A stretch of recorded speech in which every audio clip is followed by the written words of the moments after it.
Hello everyone and welcome to How to Maximize. For today's video, I'll show you how to fix Minecraft error 65543 WGL. To start, right-click in your Windows button. Then, head on over to Device Manager. Once you are in Device Manager, look for Display Adapters. Once you find it, tap on it.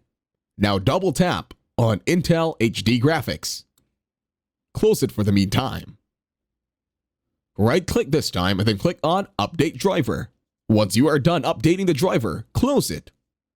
Then open your internet browser. On your internet browser, head on over to the search bar over at Google.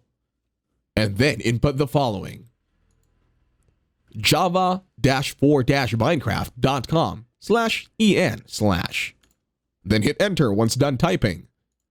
Once the website loads, you will now be redirected to another external link.